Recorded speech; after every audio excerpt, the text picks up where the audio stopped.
Eu quero convidar você a fechar os olhos depois dessa oração, voltar-se para o Espírito de Deus e para o Deus no seu Espírito, glorificando a Cristo, para que o Deus triuno lhe dê um abraço de vitória e você tenha um momento de gratidão. Você está no último ano de uma década. E você está no último culto de um ano. Quanto você tem para agradecer esta hora? Eu estou dizendo quanto você tem para agradecer. Quanto você tem para agradecer por 10 anos. Imagine que idade você tinha 10 anos atrás. O que aconteceu com você? Você cresceu em Deus, cresceu na palavra, cresceu na vida. Quantas coisas tremendas aconteceram, mas quantas lutas também, quantos sofrimentos, quanta guerra. Mas você pode dizer que Deus venceu as suas batalhas e ganhou as suas guerras. Eu quero que você transforme esse momento num momento celebrativo em Deus. Mas algo que nós queremos também é abrir o nosso coração para novos compromissos, para uma nova década. Diante de um novo ano, gratidão por um tempo que termina, mas compromissos diante de um novo ano e de uma nova década. Essa é a palavra desta noite. Enquanto você fecha os olhos, abre o coração. Vamos pedir que o Espírito Santo trabalhe em nós um momento de cura, um momento de transformação, um momento de vitória em nós. Pai, nós oramos na autoridade do preciosíssimo nome de Jesus Cristo. E nós adoramos o Teu nome e Te agradecemos, porque o melhor de tudo nesta noite é que Tu estás presente. Onde estiverem 2 ou 3 reunidos em meu nome, eu ali estou no meio deles. Toca, Senhor, o nosso coração, a nossa vida, a nossa mente, a nossa família, a igreja, a nossa história, com a Tua história. Invade-nos com amor, com luz, com propósito, com verdade e com libertação. Oramos em nome de Jesus. Quem crê comigo diz, aleluia, amém, assente-se. Eu estou me sentindo, pastor Ricardo, pastores, privilegiado por pregar aqui no último culto do ano, né? Estou grato a Deus, Deus planejou isso. Estou feliz porque é um privilégio. Só que já é o 4º culto de ontem para hoje, né? Você imagina com que, ainda bem que hoje eu tive o Antônio Carlos pregando junto comigo lá e ajudando, então foi muito bom. Eu aprendi muito e eu vou misturar tudo isso agora aqui com vocês, porque eu estou sendo ministrado e ministrando também. Então, quero dizer a você que é bom que você veio. E eu estou colocando aqui um tema para você, compromissos diante de um novo ano. Talvez você não tenha parado para pensar, uma nova década. Gratidão por um tempo que termina, um ciclo que está terminando. Eu quero, inicialmente, hoje nós estamos também tendo uma celebração aqui, de gratidão por ciclos que terminam e ciclos que começam, né? Eu quero agradecer a Deus pela sua vida, agradecer a Deus por tudo que tem acontecido aqui. Pastor João, quero agradecer também um privilégio que Deus me deu de caminhar com você nesse tempo aqui. Que coisa maravilhosa, né? Você não imagina quanto eu aprendi com você, quanto eu cresci com você. E foi um tempo maravilhoso. Quero te dar um abraço de gratidão e saber que vamos continuar caminhando, né? Esse é um maravilhoso tempo. Vocês sabem, quando eu estou aqui pensando, eu estou com um texto aqui, um PowerPoint, mas quando eu entrei aqui, eu me voltei para um versículo bíblico, que eu quero trabalhar isso dentro dessa ideia desse versículo bíblico, porque Isaías capítulo 64, o profeta diz assim: mas agora, ó Senhor, Tu és o nosso Pai, e nós somos o barro, e tu, o nosso oleiro, e nós somos obras das tuas mãos. Então a minha pergunta é: como que a gente deve estar diante de Deus para terminar um ano, e como que a gente tem que estar diante de Deus para começar um ano? Vamos começar com essa introdução. Eu diria que o melhor jeito de você começar o ano é sendo um barro em suas mãos. O melhor jeito de você terminar o ano é sendo um barro nas mãos do oleiro. Sabe por quê? Porque é Ele que molda a sua vida. E Ele tem um molde muito bom. O molde de Deus, o Pai, é o seu Filho, Jesus Cristo. Isso significa que nós precisamos ser mudados, e a palavra que Deus tem trabalhado forte comigo neste mês, em alguns lugares que eu andei pregando sobre isso, é a ideia de que Deus quer mudar a nossa mente. E Deus precisa moldar a sua mente como um vaso na mão do oleiro, como um barro na mão do oleiro. A ideia não é o vaso, mas o barro. E Paulo disse que nós temos esse tesouro em vasos de barro. E Deus diz na sua palavra pelo profeta Jeremias: eu não posso fazer com você o que este oleiro fez com o barro em suas mãos. E você diz: yes, pode, Senhor, faça na minha vida. E então a minha perspectiva que eu estou colocando aqui nesta noite é a gente ser este barro nas mãos de Deus, nas mãos do Pai, e pedir que Ele mude a nossa mentalidade. Eu digo para você que este foi, nesse aspecto, o melhor ano da minha vida. E todos os estudos que nós fizemos aqui, as manhãs e as noites, foi tremendo na minha própria vida. Porque eu me vi sempre na mão do oleiro sendo trabalhado. Eu termino o ano dizendo: Senhor, há áreas da minha vida ainda que preciso de uma mentalidade celestial, uma mentalidade de Cristo. Quero pedir que o Senhor trabalhe minhas emoções. Continue trabalhando minhas emoções como um vaso nas mãos do Senhor, como um barro nas mãos do Senhor. Que Deus trabalhe a minha vontade para que a minha vontade harmonize-se com a vontade de Deus. Então, esse é o segredo. Uma vontade alinhada com a vontade de Deus, emoções alinhadas com o Espírito Santo e a mente mudada com a mente de Cristo. Essa é uma obra do Espírito Santo em nós. Mas eu pensei isto esse ano, e depois eu pensei quanto isto aconteceu nessa década. E como que eu posso colocar a minha vida nas mãos do Senhor e fazer compromissos para um ano novo, para um tempo novo, para uma nova década. Eu quero chamar você a compromissos. Eu quero fazer você alguns desafios práticos. E eu quero desafiar você a tomar decisões hoje. Vão ser muito práticos. E no meio desse todo o envolvimento, hoje eu tive uma experiência ontem e hoje muito boa lá na Igreja Betânia, porque nós estávamos junto com o pastor Coacê. E foi tremendo nós estarmos cruzando ideias e pensando o que tem que mudar em nós, né?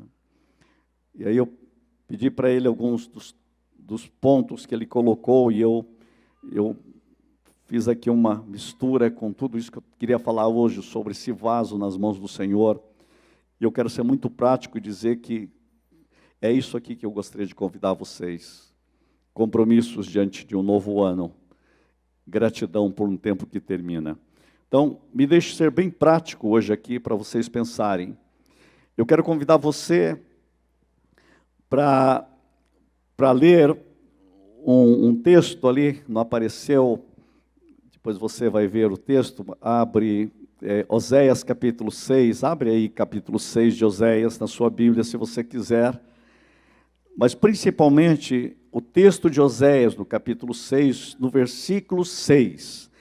Esse texto tem uma força, e eu quero convidar você para fazer no próximo ano e tomar uma decisão transformadora. Oséias capítulo 6, versículo 6, diz sobre o conhecimento de Deus. Mas eu quero voltar no versículo 1 agora. Venham, voltemos para o Senhor, capítulo 6, versículo 1. Vinde e tornemo-nos para o Senhor. Venham e voltemo-nos para o Senhor. Ele nos despedaçou, mas nos trará cura. Ele nos feriu, mas nos sarará as nossas feridas. Depois de 2 dias, Ele nos dará a vida novamente. Ao 3º dia nos restaurará, para que vivamos em sua presença. Olha no versículo 3. Conheçamos. Pare agora para pensar.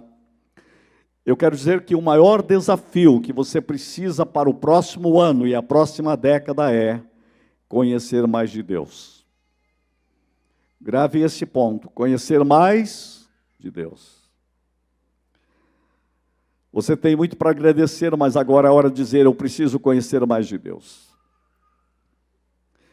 E o versículo 13 é a chave, olha, conheçamos e prossigamos em conhecer o Senhor. Essa palavra prossigamos em conhecer ao Senhor é uma palavra muito forte na Bíblia. Eu quero dizer para você que a palavra conhecer para nós muitas vezes não tem a dimensão que a Bíblia dá. Então você precisa curar inclusive a mentalidade sobre o que é conhecer. Nós temos uma mentalidade conhecer numa categoria grega. Mas quando a Bíblia fala conhecer aqui, é numa categoria hebraica. A categoria grega de conhecer é cognição apenas. Mas a categoria hebraica que está aqui é envolvimento.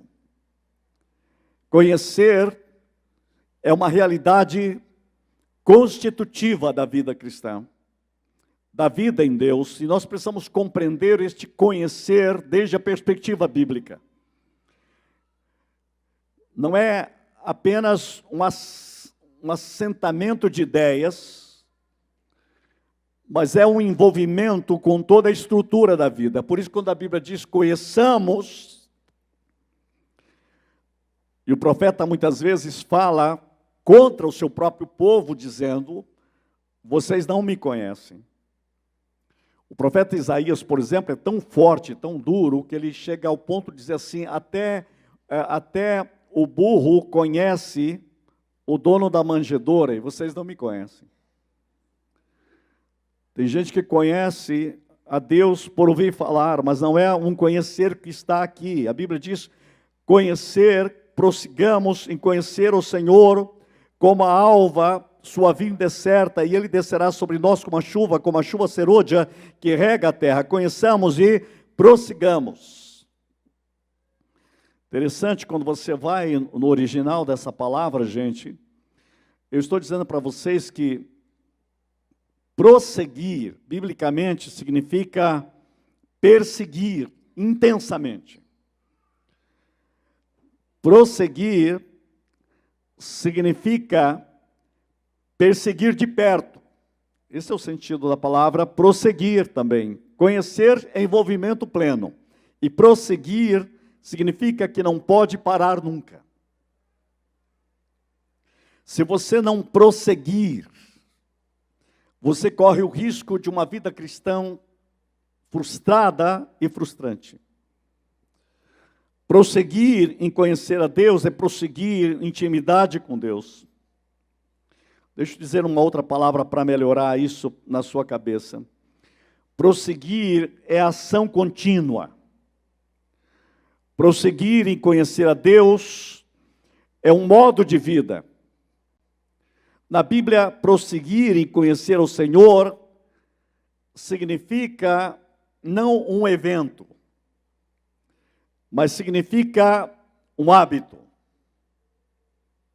Pegue isto, um hábito. Você tem que ter um hábito de querer conhecer a Deus. Você precisa de um hábito para dizer, o meu jeito de viver é que eu quero prosseguir conhecendo a Deus. Eu preciso conhecer a Deus no ano que vem mais do que neste ano.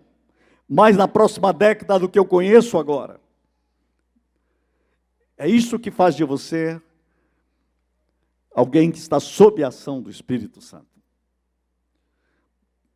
Explicando isso melhor, por exemplo, o nascimento de Jesus foi um evento. A ressurreição de Jesus é um evento. Mas conhecer a Deus é um viver diário. Não é um conhecer evento no passado, é um conhecer prosseguindo sempre. É um jeito de andar, um jeito de viver. Isso aqui é fundamental, porque há muita confusão hoje no mundo. Nós nunca vimos tanta confusão no mundo como no século 21, nas igrejas e no mundo. Gente, é assustador o que está acontecendo. Eu tenho o hábito de ouvir alguns pregadores, principalmente fora do Brasil, e eu fico observando grandes pregadores em grandes multidões e a ausência total de Cristo no meio das suas mensagens. Uma pobreza total de conteúdos cristãos. Isso tem sido uma tragédia. De vez em quando eu chego quase a brincar, é tanto absurdo que você ouve e vê e as pessoas estão fazendo, que eu já disse que até o diabo anda assustado com tanta criatividade. Ele disse, eu nunca pensei num negócio tão esdrúxulo assim. Você já pensou até o diabo ficar meio assustado? É terrível o que está acontecendo por aí. Gente, a gente olha tudo isso com uma tristeza e diz, Senhor, tem misericórdia, o que está faltando? Mas eu tenho notado que há um eco em todo o mundo. Sabe qual é o eco? Eu nunca ouvi um tempo tão maravilhoso em que Deus está levantando homens e mulheres pregando no mundo, que é hora de prosseguir em conhecer a Deus com intimidade. Eu converso com pessoas sedentas disso. Eu encontrei um presbítero de 50 anos de presbiterato quase. Ele disse, ele bem idoso, eu disse, como está você? Ele disse, descobri o segredo. Eu disse, qual é o segredo? Ele disse, intimidade com Deus. Pastor é um presbítero presbiteriano da IPB. E eu fiquei, puxa, então vou te mandar tudo que eu estou estudando sobre isso, né? Ele vibrou demais. É maravilhoso isso. Deus está chamando os seus para isto aqui. Repete comigo, conhecer mais de Deus. Fala de novo, conhecer mais de Deus. Esse é o compromisso, o desafio que você tem que ter na sua vida. No próximo ano, 366 dias, sabia? Ano bissexto. Próximo ano. Próxima década, repete comigo, conhecer mais de Deus. Se você não fizer disso um alvo da sua vida, você não será alguém bem-sucedido e você corre o risco de não terminar bem a sua vida. Isso tem que ser o primeiro alvo da sua vida, prosseguir em conhecer o Senhor. Interessante o versículo 6:6, quando Deus diz assim, pois misericórdia quero e não sacrifício. E o conhecimento de Deus mais do que holocaustos. Sabe que esse texto Deus está falando pelo profeta? Eu não estou preocupado com os seus rituais religiosos. Eu quero saber como é que você está crescendo no conhecimento de Deus. Isto é o que mais importa. Porque muitas vezes nós ficamos cheios de conceitos, de doutrinas, sabemos todas elas, mas é o que Deus disse pelo profeta Isaías, mas este povo não me conhece. Até os animais conhecem onde é a manjedoura e vocês não me conhecem. Vou repetir, conhecer mais de Deus. Por isso, você precisa de fazer 2 compromissos aqui, é isso que nós concluímos hoje de manhã nas ideias. Em 2020, nós teremos 366 dias. Então, eu vou dar uma pista prática aqui para você. Você sabe quantos versículos tem no Novo Testamento? Aliás, quantos capítulos tem no Novo Testamento? 260. Se você tirar sábado e domingo, vai sobrar 262 dias. Sabe qual é o desafio que eu e o Antônio Carlos fizemos a partir de hoje? O seguinte: leia um capítulo por dia. Não precisa nem ler sábado e domingo. Medite a palavra. Você quer conhecer a Deus? Comece a pegar a Bíblia. Leia o Novo Testamento. Olha como que é simples. Sabe o que eu estou dizendo? Tem muita gente dizendo é pouco. Eu também acho que é pouco. Eu tive um período na minha vida, quando eu estava fora do Brasil, eu lia o Novo Testamento uma vez por mês. Estou quase me desafiando a fazer isso de novo. Mas eu estou dizendo para você pegar só um. Hoje está tão fácil. Pega o seu celular. Você consegue andar lendo. Né? Como alguém já disse hoje para mim, dá para descer o elevador, você que está num prédio, quando chega lá embaixo já leu. Medita na palavra. Deixa a palavra de Deus entrar em sua mente, em sua vida. Comece. É prático isso. Porque não adianta eu falar como fazer o que fazemos, não dizendo como. Revelação é isso. Revelação é você ser tocado pela realidade, pela verdade de Deus. Sabe uma segunda ideia muito boa, e eu faço, porque muitas vezes a gente faz as coisas e não fala.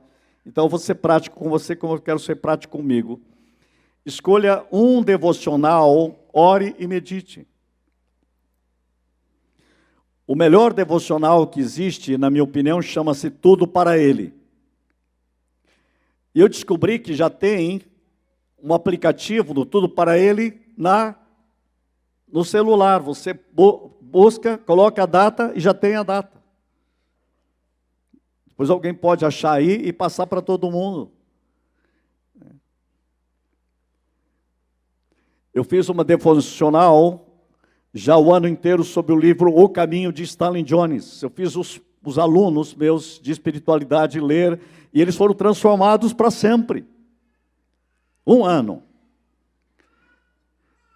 Eu estou fazendo um devocional de Stanley Jones no livro que infelizmente só tem em inglês, chama-se Vida Abundante. Terminei hoje, já li o amanhã hoje. Estava com tanto pressa de ver a maravilha que é, eu vou começar outra vez. Sabe por quê?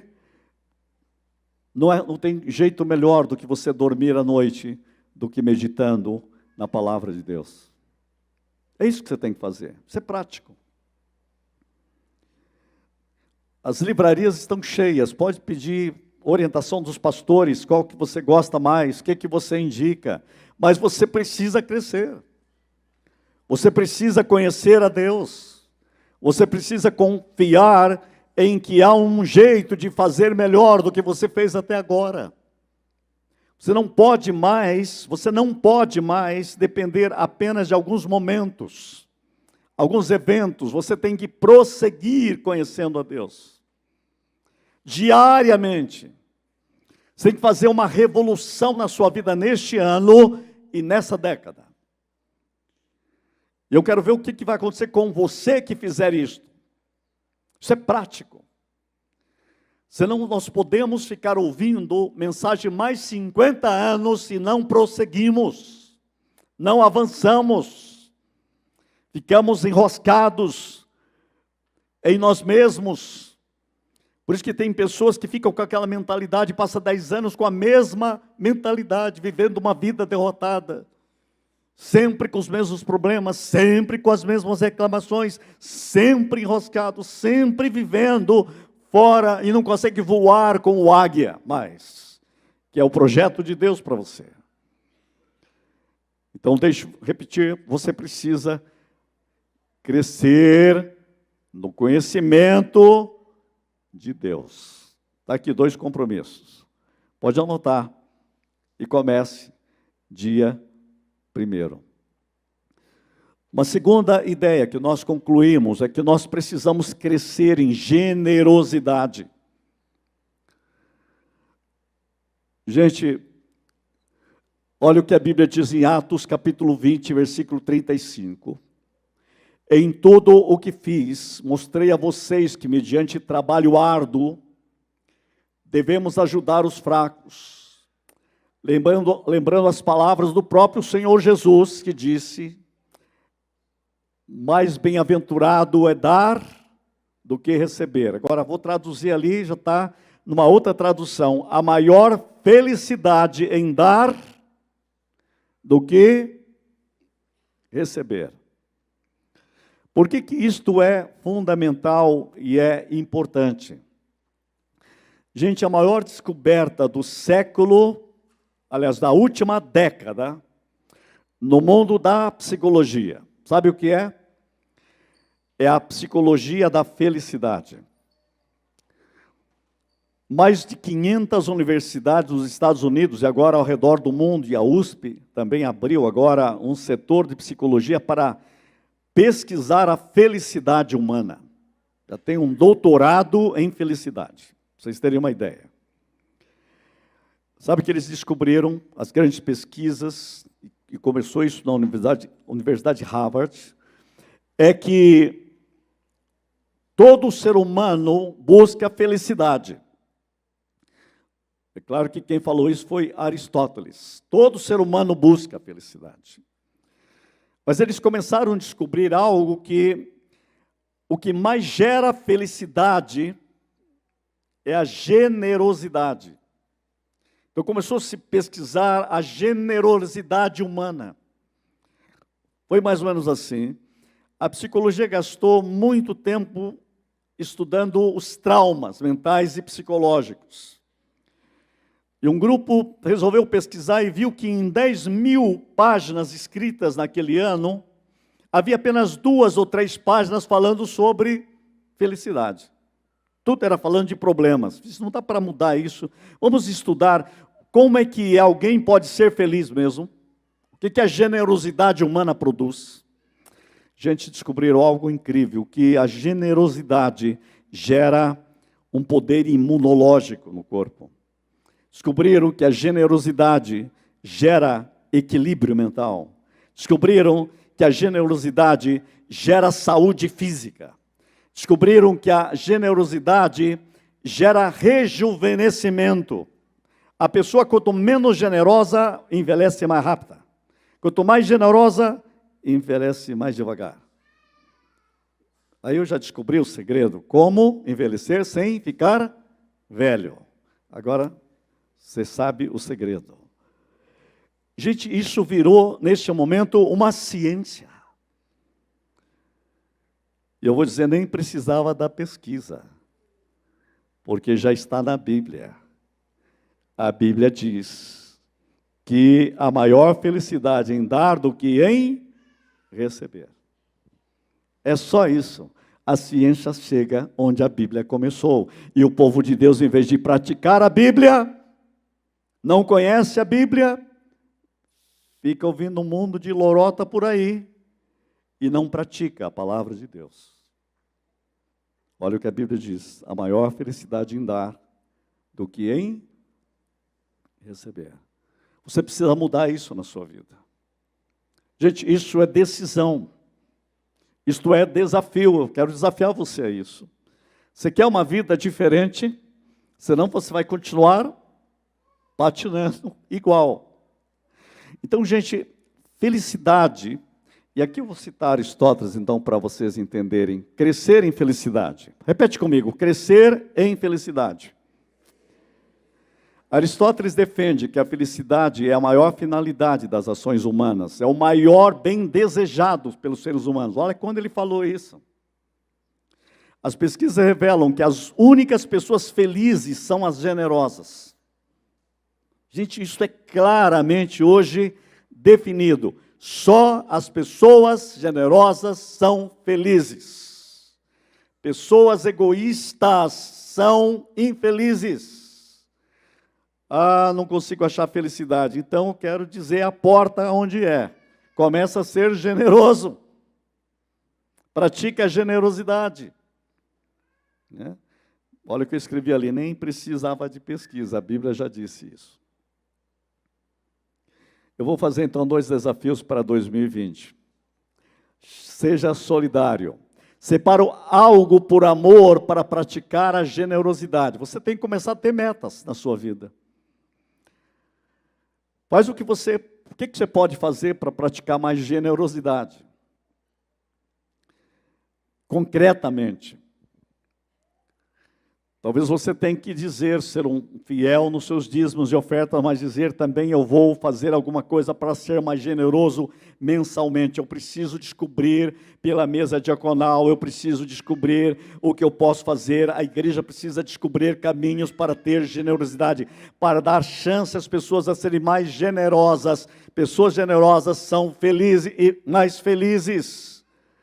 Muitas vezes nós vemos gente enroscada porque não tem descoberto o jeito de ser mais generoso. Eu quero pedir uma coisa a Deus, que Ele me dê um coração mais generoso, ou um coração de Cristo, porque a Bíblia diz que esta é a verdade que gera a bem-aventurança e a felicidade humana. A ciência comprova, mas a Bíblia o diz. Senhor, dá-me um coração mais generoso em 2020. Dá-me um coração mais generoso na próxima década. Mas você também tem que aceitar o desafio e começar a fazer isso. O que eu posso fazer para ajudar mais? O que eu posso fazer para participar mais? Então, o 2 ali, adquira o hábito de ser generoso. Nós vamos fazer do ser generoso um hábito. Porque nós temos o hábito de guardar riqueza. E Jesus disse que nós temos que colocar riqueza no banco dos céus. Uma palavra difícil essa de Jesus, mas ele diz assim, que nós devemos acumular tesouros nos céus. E você corre o risco de chegar no céu sem nada, não tem tesouro nenhum, porque você nunca praticou o que Jesus mandou, que devia ser um hábito. E o hábito da generosidade gera tesouros nos céus. Esse é o jeito de Deus, esse é o jeito do reino.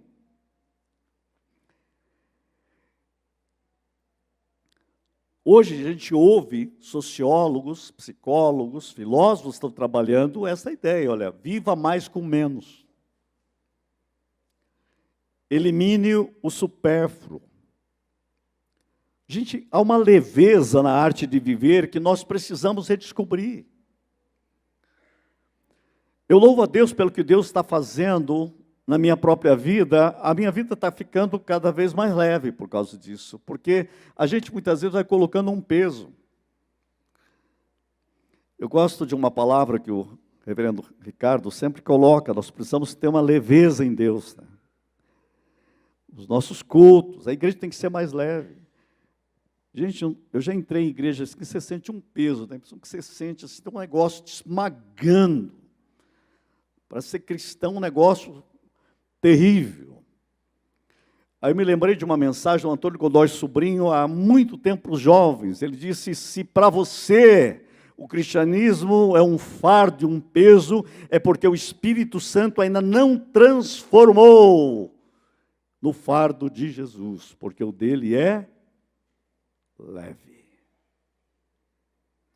E só o Espírito Santo pode transformar o fardo que você tem em leve.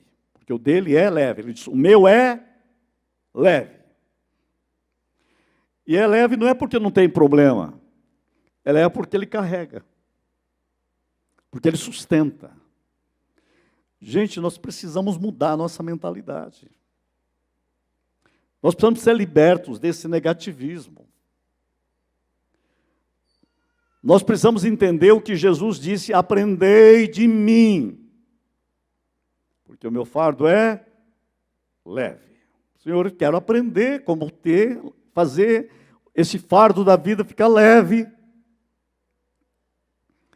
E um dos segredos estou acabando de dizer para você, elimine o supérfluo. Quanta coisa você tem demais na sua casa, que você podia liberar mais.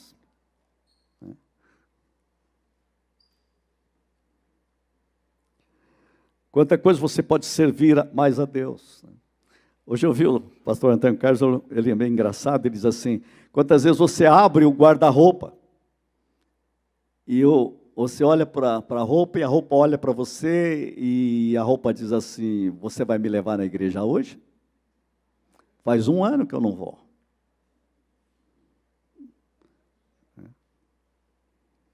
Você tem esse problema ou não? Tem algumas roupas que nunca foram para a igreja. Aí você fala para o vestido, depende do sapato. Aí o sapato grita, eu também quero ir. Gente, já notaram quantas coisas nós poderemos mudar? Quanta coisa nós temos que nós guardamos para o nada.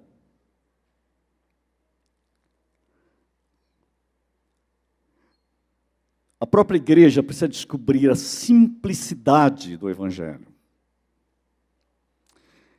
E nunca eu fui tão movido como nesse ano, eu vou dizer para vocês sobre isso. E a gente perde coisas que a gente tinha lá na Reforma. Por exemplo, João Calvino falava da simplicidade. Eu gravei umas aulas para a universidade esses dias, sobre a teologia reformada, um livro que eu escrevi sobre a história da teologia reformada, e aquilo foi uma cura para mim, muito forte, foi um desafio que a Unicesumar me pediu, e de repente eu vi que aquilo estava me curando de mim mesmo, porque um dos aspectos que estava lá era uma frase lá de João Calvino, dizia o seguinte, quem fala complicado é para explicar, é para esconder o que não sabe. O que nós precisamos é aprender a simplicidade.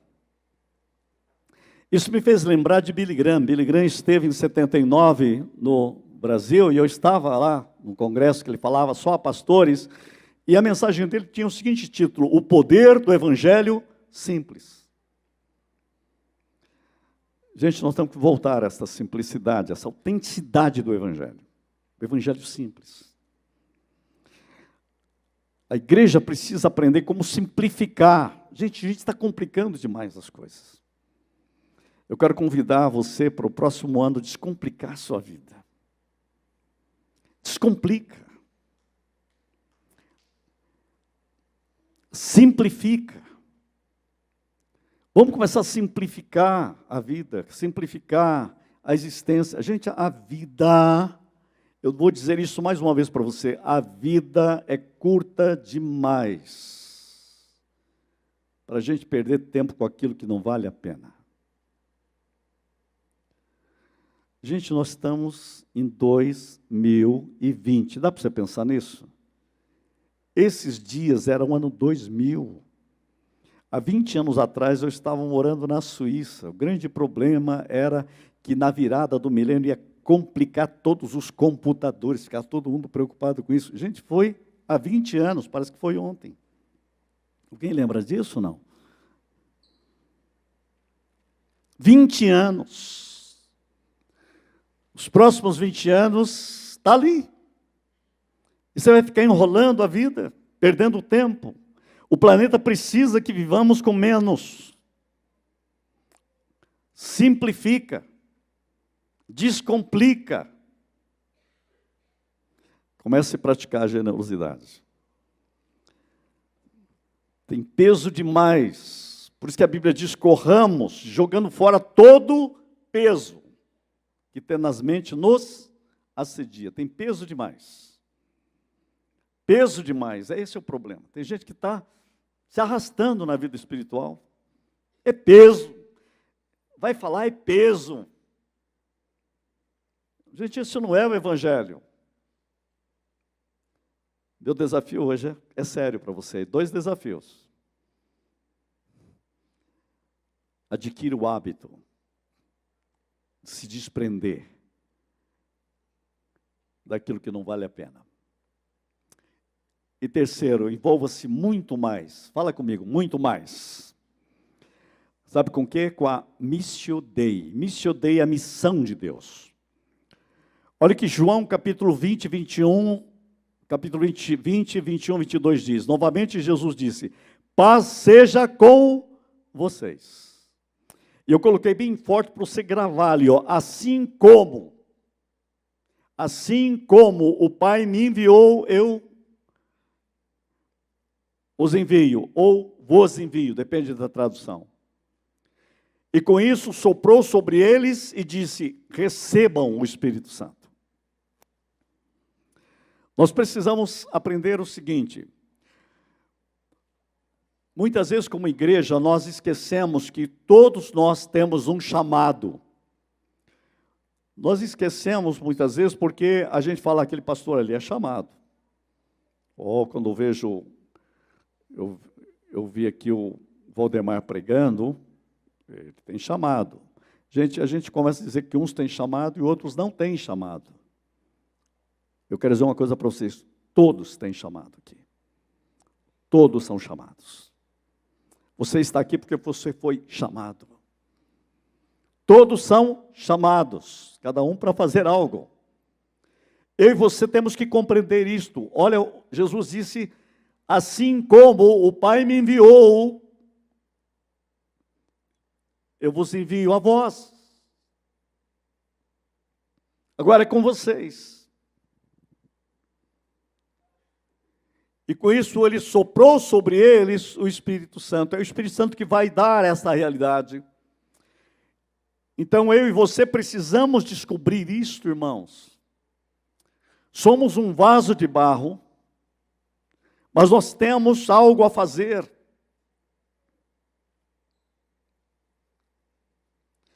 Quando você lê o livro, os evangelhos, me impressiona muito, principalmente quando você lê misturando Marcos com os outros. Marcos conta que Jesus mandou um recado para os discípulos dizendo, eu vou encontrar com vocês lá na Galileia. Puxa, mas na Galileia é longe. Dá uns 120 quilômetros. E eles têm que ir para lá. Andaram, hein?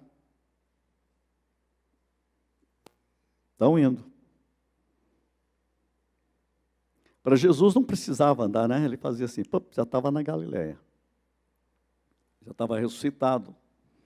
Mas ele fez eles andar para Achou. Chegaram na Galileia. Você já imaginou? Quer imaginar o que foi que aconteceu? Jesus está lá esperando eles. Já está lá. E eles estão chegando. Eu fico pensando assim, um batendo papo com o outro. Olha, vai ser difícil. Um traiu, outro escapou, ninguém ficou lá na cruz. Ele vai puxar a orelha de um por um. Você está com o lombo pronto aí hoje ou não? Pedro deve ter falado com o Tiago. O que ele vai falar? Pedro está com uma tensão tremenda para encontrar Jesus. Não é fácil. O que eu fiz? Não é maravilhoso, gente, isso? Quando ele chega, ele olha para eles, não os repreende. Ele confiou neles. Eles são frágeis, fracos, igual eu, igual você. Que faz compromisso lá no começo do ano e depois pica o fumo, como a gente diz lá no seminário, o resto da vida. Não dura o compromisso de leitura da Bíblia nem um mês. Daqui a pouco já está com aquela vida de novo enrolada. Os discípulos eram assim. Ora comigo e eles estão dormindo. Ele está suando sangue. Nem uma hora vocês conseguem. Vocês estão ruins de oração. Nem uma hora. Ele poderia puxar a orelha deles. Tudo o que aconteceu, vocês foram um fracasso. Vocês são uns fracassados. Mas sabe o que ele disse para eles? Na hora que ele encontra eles. Ele diz assim: como o Pai me enviou, eu vos envio a vós. Ide. E vocês vão receber o poder do Espírito. Eu confio em vocês. É vocês que vão fazer a diferença no mundo. Eu chamei vocês para uma missão. Fora da igreja, no mundo, na vida, onde vocês estiverem. Eu fico pensando, um olhando para o outro. Você viu o que ele disse? Assim como... Agora é com vocês. Vamos em frente. Eu quero dizer para vocês que vocês, todos aqui que estão me ouvindo, precisam crescer no chamado de Deus para a missão para esta geração.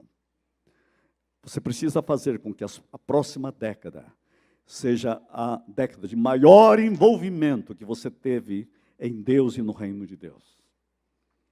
Você tem que dizer: estou como estivesse começando. É preciso se levantar com coragem e com amor para agir nessa próxima década. Nós precisamos de uma igreja viva, comprometida, decidida. Por isso eu estou chamando, eu vou dizer para você que você precisa de tomar decisões. Assim como eu vim, ele disse: eu vos envio. Agora vocês vão, façam. Você vai. Eu quero dizer a você hoje, receba o chamado do envio de Deus. Eu quero dizer a você como igreja para o ano 2020, envolva-se.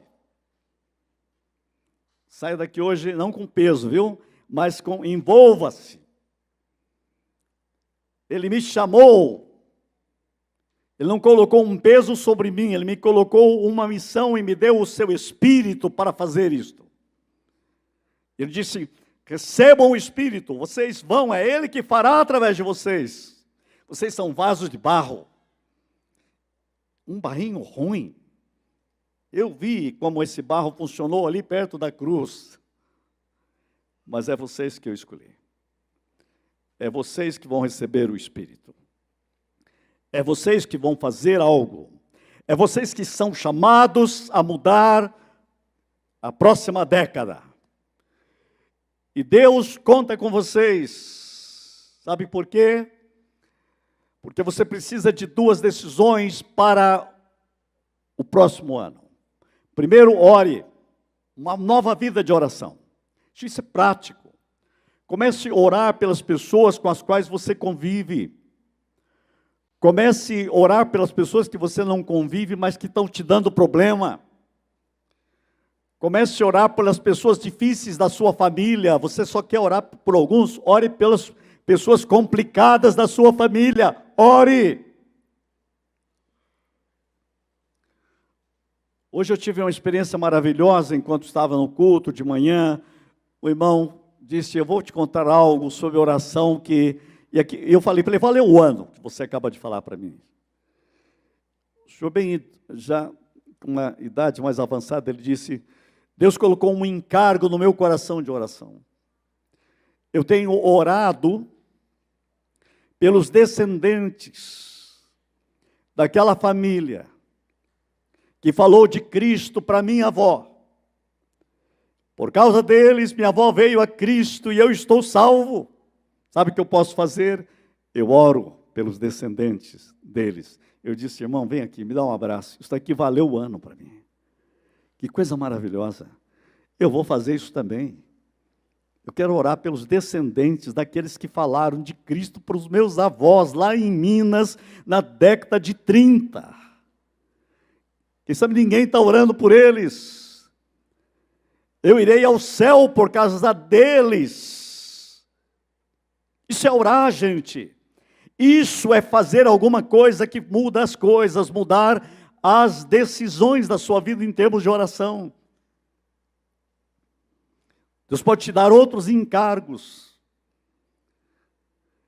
Eu tenho orado pelos bebês que estão nos ventres das mães brasileiras, todos os dias. Todas as vezes que eu olho uma mulher grávida, eu disse, estou orando por você. E eu sei que isso vai ter uma repercussão no céu.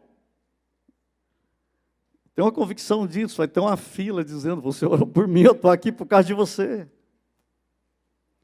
É algo que eu posso fazer, que você pode fazer, que todos nós podemos fazer.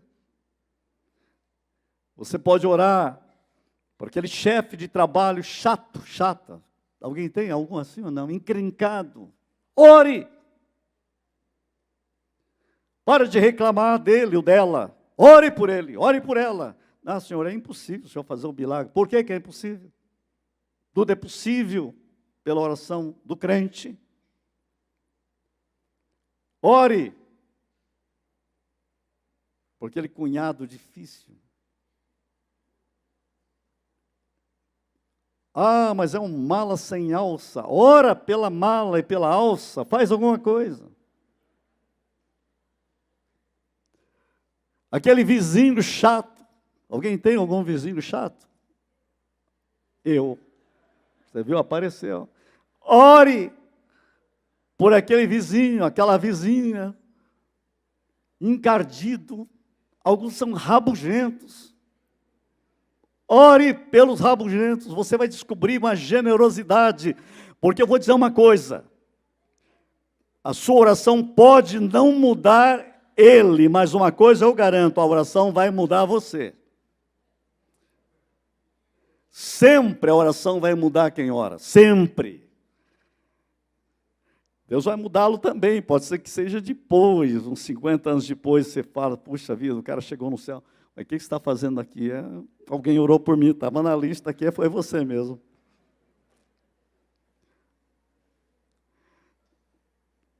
Ore. Ore pelas pessoas com as quais você convive, pelos filhos, netos, bisnetos. Ore pelas próximas gerações. Ore para que nunca falte na sua família alguma geração que não esteja chegando no reino. Toque as futuras gerações da sua família pela sua vida de oração. Isso é chamado, você pode fazer isso, isso é missão. E a outra coisa, faça alguma coisa, transforme algo em ação prática. O que você pode fazer? O que você pode fazer para agir? Seja um trabalho social, evangelístico, seja um trabalho de evangelização, seja num viver de Cristo, faça uma revolução na sua vida, isso é decisão, olha o que eu coloquei, é decisão. Você pode decidir o seu destino, o seu futuro, e a sua vida pode mudar. Transforme algo em ação prática. Sabe por quê? Porque você é a solução de Cristo para o mundo. Deus não pode mudar este mundo a não ser através de você.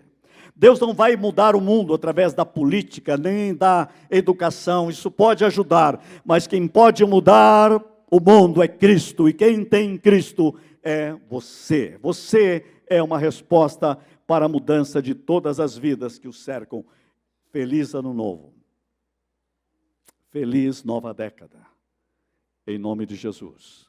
Quem está disposto hoje a dizer, Senhor, eu quero fazer um compromisso? 2 compromissos. Lembram deles? Eu quero, Senhor, aceitar o desafio. E eu quero tomar decisões. Quem está disposto a fazer isto em 2020? E até na década? Fique em pé. Só fique em pé, se você quiser isto. Senão, fique sentado. E diga, Senhor, muda a minha vida. Eu vou mudar minha história hoje. Feche seus olhos. Vou pedir ao pastor Ricardo que venha orar. Eu quero que o pastor da igreja ore nessa direção. Por você que está comprometendo. Eu quero mudar a minha história hoje. O reino de Deus precisa de você. E o reino de Deus precisa de nós. Nós podemos mudar isso.